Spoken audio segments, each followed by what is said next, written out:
causing that kind of micro trauma to the area, we know that that compounds the results of peptides. When you combine the microneedling plus the peptides, we get much better results. So people can apply the peptides topically. They're more effective when done in a topical way with the microneedling. Welcome to the Longevity Blueprint Podcast. I'm your host, Dr. Stephanie Gray. My number one goal with the show is to help you discover your personalized plan to build your dream health and live a longer, happier, truly healthier life. You're about to hear from Dr. Amber Krogsrud. Today's topic is novel peptide therapy options to boost mitochondrial health for brain power, body composition, and even hair growth. And we're going to get into NAD. Welcome to another episode of the Longevity Blueprint Podcast. Today we have on our show Dr. Amber Krogsrud. Dr. Amber is a licensed naturopathic doctor at Metro MD Institute of Regenerative Medicine in Los Angeles, California. She's trained in regenerative medicine, detoxification protocols, hormone testing and treatment, bioidentical hormone therapy, peptide therapy, and IV nutrient therapy. She also has a practice in Redondo Beach, California, where she specializes in bioidentical hormones and peptide therapy. Dr. Amber is also a member of the International Peptide Society and has completed the peptide therapy certification training through the American Academy of Anti-Aging Medicine. So, welcome, Dr. Krogsrud. Thank you. It's so good to be here. We're kindred spirits because we both work with women, work with hormones, and peptides are just a whole new exciting topic that we get to share with the world today. They absolutely are. I can't wait to get to that. But I think let's open talking about mitochondria.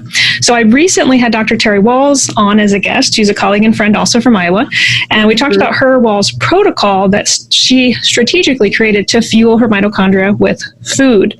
Above and beyond diet, today I want to get into what nutrients, even supplements, you believe are best for fueling our mitochondria. But let me first start by asking you what our mitochondria are and what they do. Yeah, so it's really interesting. I have this conversation with a lot of my patients, bring up the word mitochondria, and a lot of times I kind of get like a blank look, like what are the mitochondria? Going back to, 8th grade biology of what they are, but they're really, the example I like to give is they're the powerhouse of the cell. So I live in LA and we have, multiple places where we generate power here, but if those were to all discontinue producing power at this very moment, the entire city of LA, which is like a cell, would not function appropriately. All of the other things that would happen, I wouldn't be able to charge my laptop or my phone or run the dishwasher, all of those things. And so a similar thing happens in our mitochondria. They are the powerhouse of the cell. They're making ATP, energy for the cell to do all of its functions to protect itself. So it really has, the mitochondria have a dual function. They protect the cell from damage, and they also produce energy. And so when they're so focused on one task, they're maybe less efficient at the other. So it's really important to have this robust energy production of ATP so that all of our cells are functioning appropriately. And, what we see is as we age and as there's more oxidative stress and our mitochondria quit working as effectively producing that ATP to fuel the cell to do its work, we end up experiencing things like lethargy, brain fog, fatigue, because we know that the two cells that have the most mitochondria are the nerve cells, so the brain, a lot of nerve tissue, and the muscles.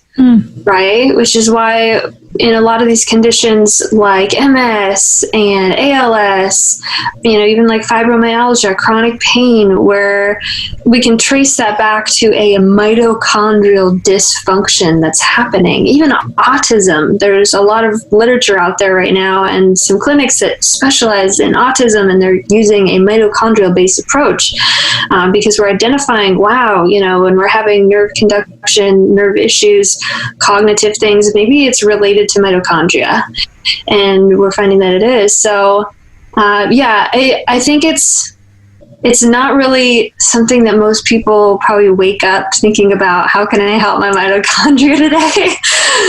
But the more that I learn about it, and the more that, as practitioners, we learn about it, we view the world through this lens of, wow, how can we support these systems and help our patients, educate them on how to support their mitochondria, producing energy, really protecting and preventing illness through a mitochondrial lens. That's awesome. So how do we do that? So how do we support our mitochondria? Maybe let's start from a lifestyle standpoint, and then we'll get into nutrients and supplements. Yeah, so there's a lot of things that can really support mitochondrial function. One of the things that has been researched is fasting that can actually be really supportive. So intermittent fasting, doing a couple-day fast can kind of recalibrate those mitochondria. They get really efficient. Our cells become, more efficient in that state. One of the things that I like to do lifestyle-wise is a red light. So I actually have one sitting right by me here that I'll turn on when I'm working. What we know that red light, that wavelength, does is it can actually help to activate the mitochondria to work more effectively, which is really pretty cool if you think about light as a, biocharger of our cells.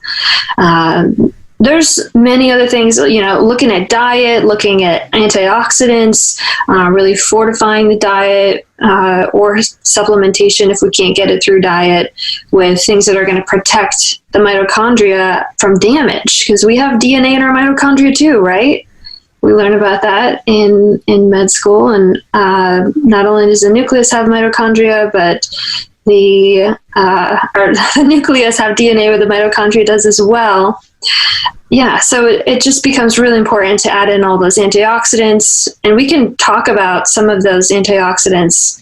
Let's go back to red light therapy, because I'm kind of a podcast junkie. I've listened to a lot of podcasts, and recently I listened to one that talked a lot about red light therapy. And so I am, again, not an expert. I hope to bring on an expert one day to more discuss that. But tell us how you utilize yours. So when you say you turn that on when you're working, like how many minutes, how many times a day, how are you utilizing that? And how do you feel that you've benefited from it?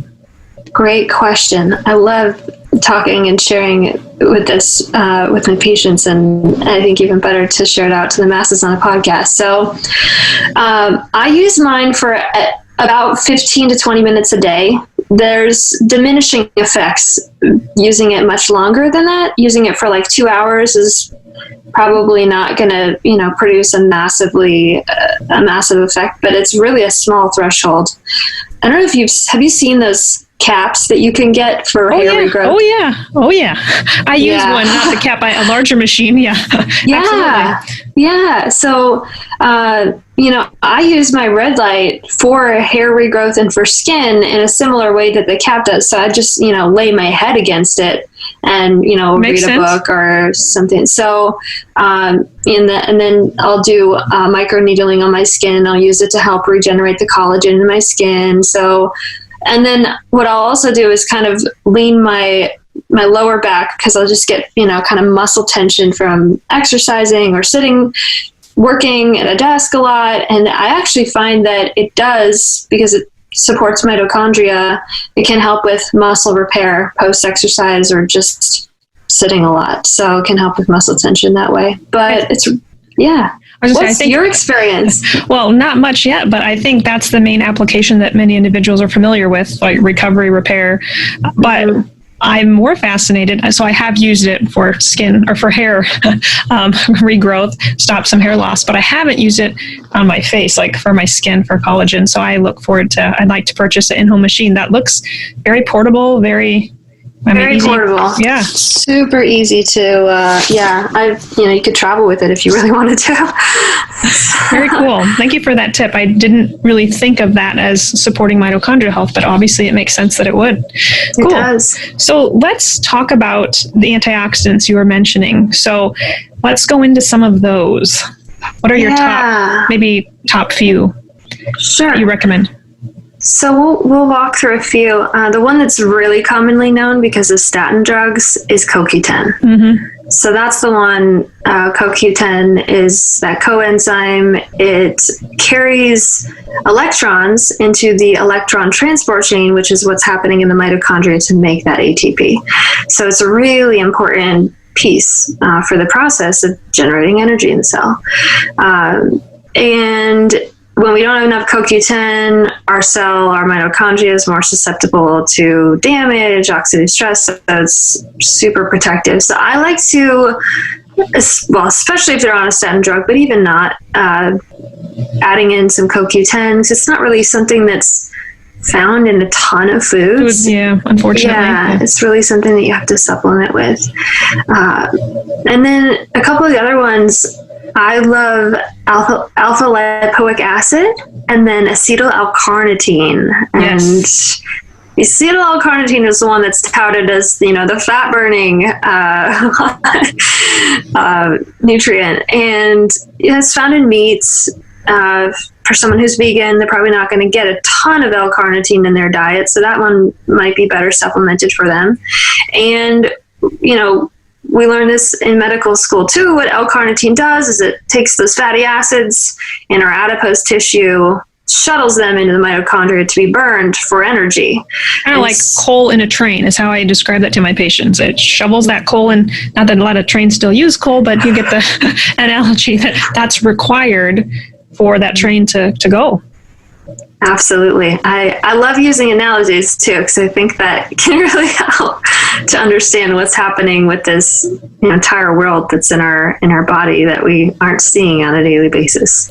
Let's talk a little bit about doses of those. So interestingly, recently I've had a lot of patients with breast cancer, and I know there have been several studies linking I would just say just demonstrating that patients with breast cancer tend to have lower levels of CoQ10. And it's so interesting in my practice that when I test these patients, many of them are indeed low. So I typically start patients on about 100 milligrams of CoQ10. Now, if they're on medications like you mentioned, like a statin medication or blood pressure medications, diabetes medications, how I was trained, and you can tell me what your thought process on this is to add another 100 milligrams for each of those drugs, because that depletion is going to be worse with the addition of each medication. So some patients will put on 300 milligrams of CoQ10, just monitoring blood pressure, because it's a healthy way to help lower blood pressure, but if patients don't tolerate it, then we can back down on the dose. But that's typically what I'm recommending. Yes, I usually start at 100 milligrams as well, and then, contingent upon other medications that they're on. I think that's, I completely agree with that protocol. Alpha lipoic acid I also use as well. The only downside that I find with that is it can drop blood glucose, not blood pressure, but blood glucose. So it's actually great for patients with neuropathy and with diabetes, but that's one thing we need to monitor. So I'll start patients 300, 600 milligrams, sometimes get up to 1,200. Yeah. I usually start about 200, 300 milligrams of alpha lipoic acid. Yeah. But because it works on the liver, it absolutely impacts blood glucose. Yeah. It's a powerful one. And then acetyl L-carnitine, I usually will start about 500 milligrams. Yeah. Twice a day, once a day. Yeah. Awesome. We have a product called Mitochondria Complex that is packed with all those antioxidants that I just feel like I can't live without. It's a multivitamin that also has those. And when I was pregnant and breastfeeding, I couldn't take it because it helps with detox. And so I couldn't wait to be able to get back on it. And now I'm back on it, and I feel better. I have less brain fog. My energy's better, clearly because it's fueling my mitochondria. So I'm a big fan of those. Yeah, that has really helped me too. I just remember how I felt graduating from medical school and undergrad. Just 11 years of school will do a lot to your body, in a negative way. And so, really supporting my mitochondria. And when I learned about all this, I do feel better mentally, energy-wise than I had, reflecting back on what it was like graduating med school. So it's been really helpful for me as well. Yeah, so it's good to hear. We're so blessed to have these tools. Yes. Not everyone does, and that's why we're sharing them with others. Yes, absolutely. Could you be missing out on magnesium? If you aren't already taking magnesium, you likely should be. Our deficient food sources, caffeine consumption, stress, and exercise rob us of magnesium, which is an important cofactor for hundreds of processes in the body. It can calm your mind and ease your nerves to help you sleep at night and help reduce anxiety, PMS, and headaches. It can relax your muscles when you have cramps, your bowels when you're constipated, and it's required for energy, hormone production, and vitamin D absorption. If you're interested in exploring more about how magnesium can help support you living a longer, healthier life, and the exact type of magnesium supplement to look for, check out my blog post, The Magnificence of Magnesium, found at yourlongevityblueprint.com/blog. And use code magnesium for 10% off our magnesium chelate product at yourlongevityblueprint.com.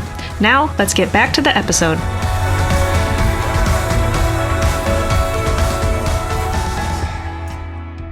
Well, let's talk about a nutrient known as NAD that I've been just more recently utilizing in my practice.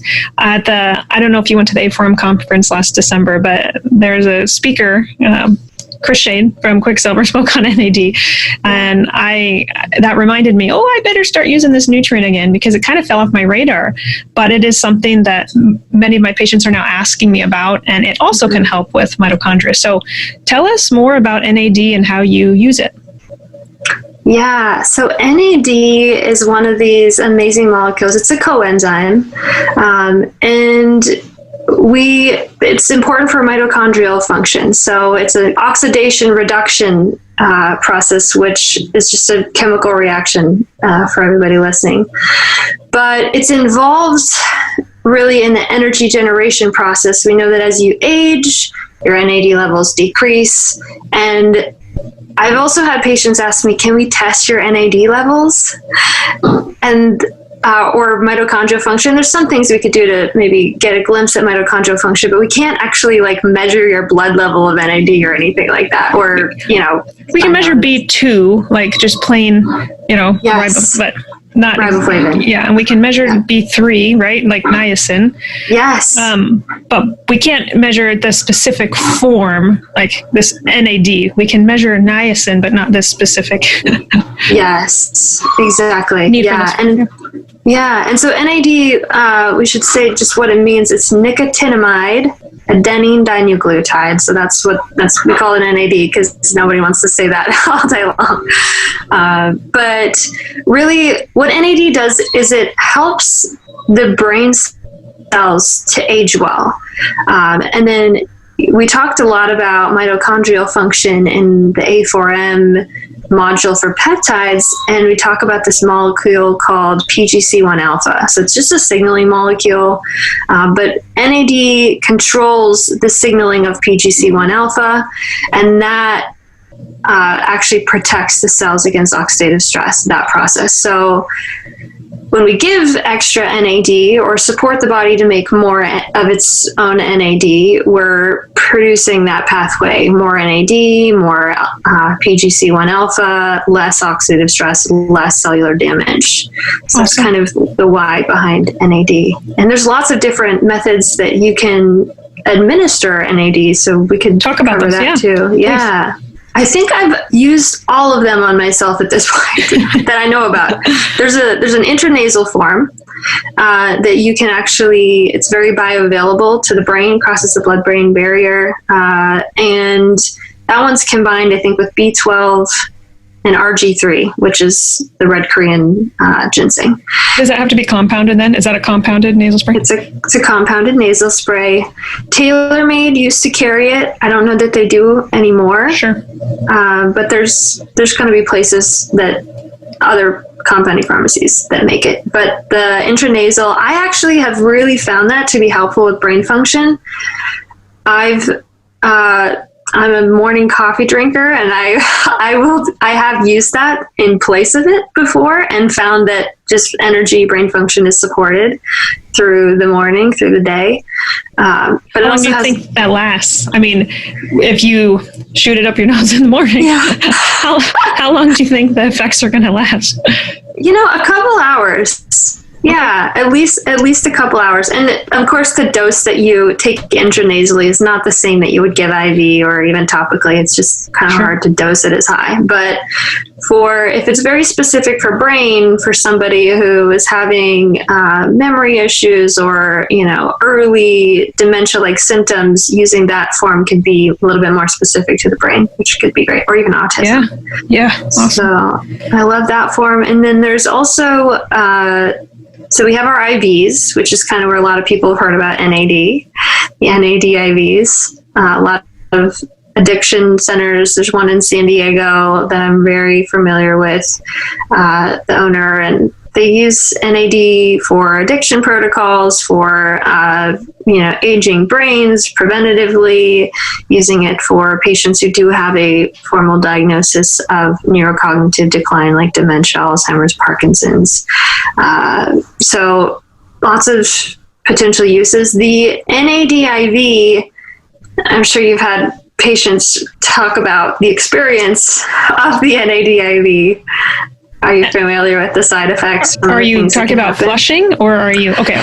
Yeah, flushing. A lot of times nausea, they get it, and I've experienced it, kind of this like your stomach flips, feeling when you get an NAD IV. And the solution to that is to slow the drip rate or to start at a low dose. So when I give my patients NAD IVs and I give myself them, I usually start at 100 milligrams. Sometimes 200, but usually I'll start at a pretty low dose. A lot of the therapeutic IVs that they're giving at addiction facilities it's like a 4-hour drip, 500 milligrams. And that's a stomach flipping IV. I mean, you will have to drip that really slow because you could feel pretty uneasy for that period of time if you don't. So starting at a lower dose is great for most people. And it's interesting because some patients experience significant bursts of energy after that, and others will experience more fatigue. It could be due to some of the other things in the bag that help their detox pathways, and they're detoxing a lot. But the overall effect of the NAD is to help the mitochondria. If they're really in a depleted state, they might actually feel a little bit more tired. Most people feel energized, but it's hard to know how someone might respond to their first NAD IV. So I don't know if you know the answer to this, but when I think of NAD, I think niacin, I think flushing. So would a patient who needs help with methylation, would this be contraindicated in? Because many times for overmethylation, we'll use niacin. So because of the concern that many patients have with MTHFR variants, that they need help with methylation, should we be cautious using NAD in those patients or not? Yes. I'm not 100% sure because I'm not an expert in genetics, but I do believe that Dr. Ben Lynch, who's a naturopathic doctor, and he talks a lot about methylation, and I think he actually has some content out about NAD and methylation. So speaking of genetics, there are genes, because I have some of them, that indicate an individual might likely benefit even more from NAD. So that's also something that we can look into with determining, the best antioxidants, or the best, I should say the highest need for patients, like if they should take NAD or not.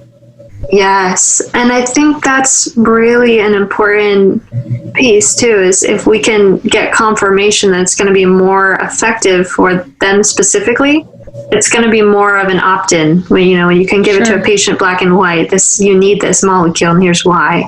I think it's easier to really give them that and have them continue taking it or sitting through an IV if that's what it takes. But we offer IVs at my practice, but we have not yet done any sort of high dose of NAD. Sure. So it's good to know about the flushing. I have a sublingual version here, sublingual kind of liposomal version. So that's all that I've recommended to this point, but we may have to try the nasal spray or the IVs. So those are good suggestions. Yes. There's one more. So there's the sublingual. I actually have not tried the sublingual, so I would love to hear your experience with the sublingual. Well, I personally haven't taken it because I was breastfeeding. I'm now done, but that's just the one that I've recommended in my practice. Yes. And only to a handful of patients who, they read about NAD and they were so convinced it's going to help. Sometimes I think there's a bit of a placebo effect that goes into, into that. But so far I've heard good things and not a lot of side effects, not a lot of flushing. Okay. Tell us about the last route. Yeah, so there's one more route, and that's transdermal, and that's a patch that goes on the skin. I'm peeling a little bit. I put one on, 2 days ago, and the patch is. So they actually send you the NAD fluid, this similar stuff to what you inject, and there's a little absorptive pad that you put the NAD fluid on, and then it's just a sticky. It's ion transport. So if you put just the straight fluid on your arm and just rubbed it in, nothing would happen. It's not bioavailable. So we've had to develop a way to actually get it to absorb well into the skin, and so it's iontophoresis and ion transport system. And generally, I've found that most people tolerate it pretty well. Like, the only people who really shouldn't use the patch is somebody who so it works through electrical conduction. So somebody with a pacemaker, sure. Probably not a good individual, probably not in pregnancy, but really most individuals respond well to the patch, and it's less expensive than an IV. It's less time consuming. You don't have to go into a doctor's office. It's really a good option for many, many patients. I've had patients who are fibromyalgia, chronic fatigue, have a lot of benefit from the patches in combination with other treatments, LDN, other things that we're doing to really support them too. So, but yeah, there's so many ways to take NAD. It's amazing. That was wonderful. Well, let's transition into talking about peptides. So first, for my audience, peptides may be, and what you're about to speak about may be a different language. So let's break down what peptides are first, and then we'll kind of talk about peptides for various things like mitochondrial function. So what are peptides? Okay. Yes. So the analogy that I like to use, something that everybody understands, is, when you eat a piece of chicken or a piece of protein, I like to give the example of a piece of chicken. What your body does is it breaks it down through the digestive process. We have our stomach acid and all of our enzymes, pancreatic enzymes. But essentially, we have a protein in the chicken that breaks down to a peptide, and a peptide is just a subunit. It's like a train. So the train has many boxcars. All of those boxcars are amino acids. And then the smallest subunit is just a single amino acid. So we have the protein, the peptide, and then the amino acid, the small subunit. And so what peptides are, they're kind of that middle segment with lots of boxcars in a train. We can, put together different combinations of those boxcars or those amino acids. And what that does is it sends a different signal with different combinations. And so the way that peptides work is they work through cellular signaling. We know that all of our cells are like a planet. Think about Mars, and Mars has a bunch of docking stations on it where spaceships can land. And so this is the best, easiest way to envision what's happening with a peptide is, we inject or we take an oral form. There's lots of different forms of peptides, but it will bind to the cell just like a spaceship would on Mars, and something would change inside the cell. And to promote a process, to inhibit a process. In a lot of cases, we're talking about mitochondria, so we're supporting NAD, we're supporting the pathways for the mitochondria to protect the cell. So peptides are just signaling molecules. They just send a signal. We know from lots of research. There's been research done on peptides in Russia since the 1970s and 80s. We have research on peptides like apidolon, which lengthen telomeres, help an individual to produce more of their own melatonin, which is really important as we age, not only for sleep, but anti-inflammatory and immune effects. And so we know these pathways. We know the pathway for hair loss, for stem cells in the hair follicle, and what's happening. And so we can go in and we can give peptides like PTD-DBM, which is a peptide that signals the stem cells in the hair follicle to wake up and still produce. There's all sorts of peptides that signal protective processes, helping the mitochondria, helping for collagen synthesis. There's literally a peptide for everything. Yeah, there's a peptide for everything, but they work through cellular signaling in essence. So one main complaint that I have from patients coming to see me is they want to lose weight, of course, and we want to optimize their thyroid and their sex hormones and get them on clean eating and help with reducing insulin resistance and detox the body. There are multiple steps in my longevity blueprint that I walk patients through, but I think adding peptides is a whole nother layer that many patients have not yet been able to utilize. So can you speak to which peptides you use to help with, I say weight loss, but more or less body composition change, specifically getting rid of fat in certain areas, and then how those are administered, if they're injections or topicals? Speak a little bit to those peptides, the top ones that you use. I love that question. Oh, so many good things to share. Okay, so one of my favorite peptides, and I work closely with a personal trainer in Hollywood who refers a lot of women to me with this. Weight loss is their number one goal, or body composition. They have to get in shape for, some event or thing that's going on. And so I've been asked this a lot and, had a lot of feedback on peptides and experiences from patients with them, and my own experience too. So the peptide combo, there's two peptides that I like to really use kind of as a first line for, and this is after all of the, dietary, lifestyle, sleep, stress, cortisol, hormones, we do, that's first pillar. And to me, peptides are kind of next level. It's like once we've looked at all of those, and as much as possible helps to optimize the lifestyle pieces, then it's like, okay, let's add in the peptides. Sometimes adding in a peptide that helps deepen sleep, produce better energy, helps someone, it's a quick win.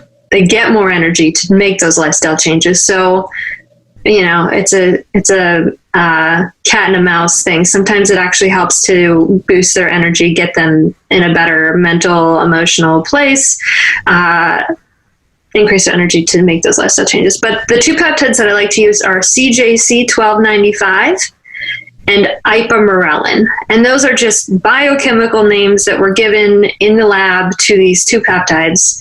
Both of them work on the pituitary. So the CJC 1295 is like the production. So if you think about maybe like Target or a store, and you have the actual store that's producing all of these boxes, and then the ipamorelin is like the trucks that are delivering it to the body. That's the way that I like to think about it. So CJC increases production, and ipamorelin is kind of the shipping it out and making it available. Of growth hormone?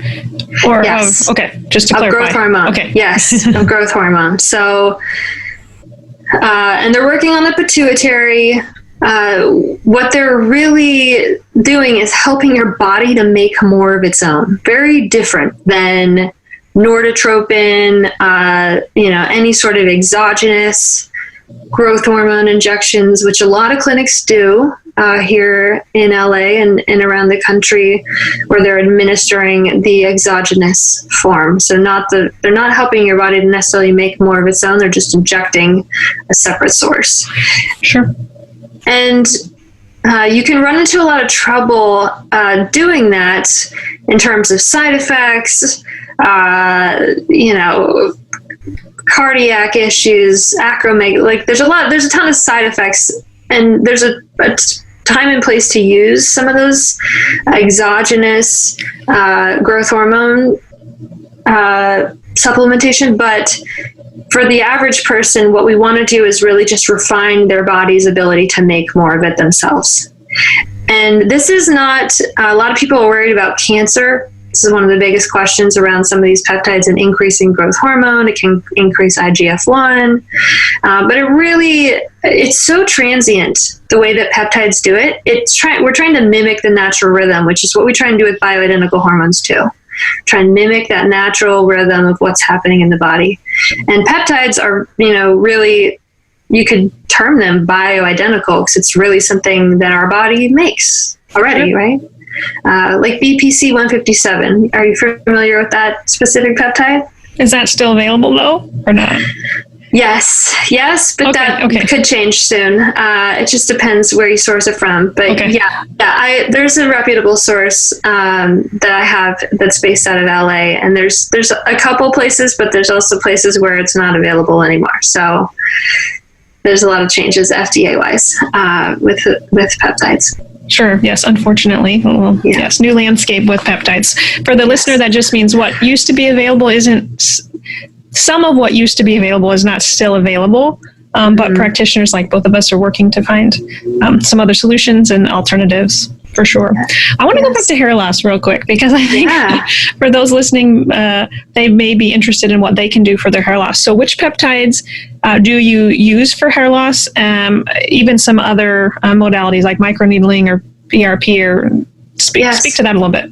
Oh yeah, that's a huge topic. So I do like to do the microneedling. So I have a microneedling pen at home. We have one at the clinic, and causing that kind of micro trauma to the area, we know that compounds the results of peptides. When you combine the microneedling plus the peptides, you get much better results. So people can apply the peptides topically, or there's one that you can inject for kind of collagen synthesis, the GHKCU. Yep. But they're more effective when done in a topical way with the microneedling. So the ones that I love are this one called PTD DBM, which is a really long, they abbreviate it for a reason. This is another one, valproic acid, which is very commonly used. There's a foam that you can apply after microneedling. And then the other one that I've used myself, both topically and injection, is called GHKCU. So it's a copper peptide. And a lot of people, when we talk about, just throw the word peptides out, they think, oh, the skin cream that I bought at Nordstrom's that has peptides in it. Or they think collagen peptides, which is, supplement. Yeah. Similar idea, but different thing. So the GHKCU I actually love. So that one really helps. Copper is really necessary for collagen synthesis and connective tissue, but a lot of can really help with hair regrowth, with healthy skin as we age. So it depends. Usually I'll start with the GHKCU and then microneedling. Topically. Yeah. You could do it. You could do the sub-Q injection of GHKCU, but I just start topically. Sure. And then, because that produces more of a systemic effect for women who really want to create healthy collagen systemically. But if we were looking local for hair, yes, topically. Valproic acid has been one of the more effective things that I learned about through A4M for hair loss topically as well, combined with microneedling. Interesting. Mm-hmm. So for those listeners who want to know a lot more about peptides, you actually have a free gift that probably is going to help. So do you want to talk a little bit about that? Yeah, definitely. So it's the ProPeptide diet, and it really is a way of eating to help our body to regenerate and help our tissue, our collagen, our skin, our muscles to repair, looking at it from a mitochondrial perspective, as well as what's happening with the signaling and how can we, shy of injecting peptides or using some of these things that you'd have to work with a doctor, how you can really eat and live in a way that promotes health of your tissues, diet, lifestyle, sleep, red light. Talk about a lot of those things. We probably could talk for another hour, but I'm sure we have to have you back on again to talk about more peptides. Yes. So tell us what you think the average kind of cost of peptide therapy may be for some patients. That probably varies dramatically, but yes, peptides are not cheap. They're they're not cheap. They are so in LA, a lot of it's comparable to what a man might pay for testosterone therapy on a monthly basis, like a bioidentical hormone. Yep. Or for some women too, if they're on all three hormones. So it's in the range of $300 to $350, $400 a month. It depends on the protocol. Like Apidolon is a 10-day protocol, but you dose it really high, so it's kind of expensive for 10 days, but you don't do it every day, all day. And then things like the CJC ipamorelin, that's usually about a 3-month on, 3-month off. So it's not something that you're necessarily going to have to be on forever. But that one's about $300 to $350 a month. Sure. Depending on, if you buy 3 months or 1 month or so. Yeah. But it's comparable to bioidenticals and at least in LA, maybe different around parts of the country. Sure. Well, tell us where listeners can find you and follow you on social media and learn more about what you have to offer. Definitely. Yeah. So they can find me on my Instagram, which is Dr. DOCTOR, spelled out Amber ND, like North Dakota. That's my personal Instagram. And then I have an Instagram just for peptides, and that's Peptide RX. So just Peptide and then RX on Instagram. They can also look up, I have a Facebook group for peptides where people can ask questions, and I post a lot of PDFs and really helpful information about peptides. They can connect with me that way. I'm in the group. They can reach out if they have questions about peptides that way. And then my website is drambernd.com, and they can book an appointment, find out more about peptides there as well. So yeah, definitely happy to connect with anybody and talk about peptides. And there needs to be more shared for consumers in that way. There's a lot for doctors, but I think putting out more content about peptides for patients is a focus of mine.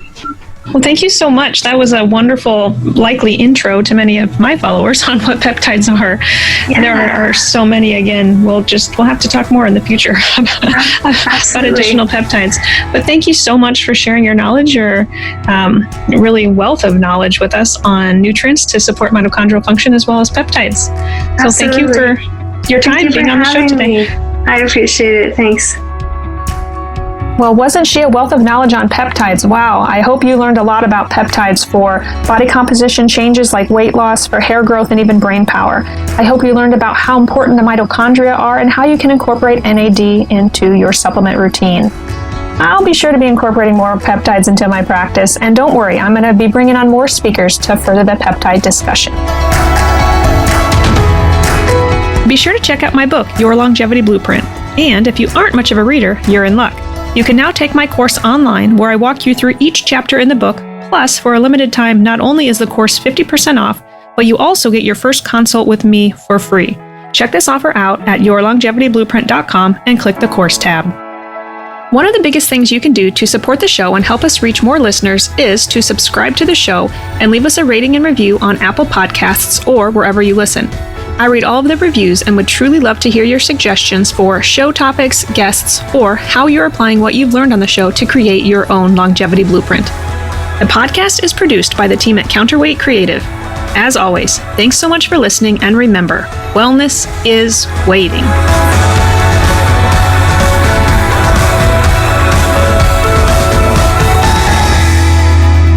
The information provided in this podcast is educational. No information provided should be considered to be or used as a substitute for medical advice, diagnosis, or treatment. Always consult with your personal medical authority.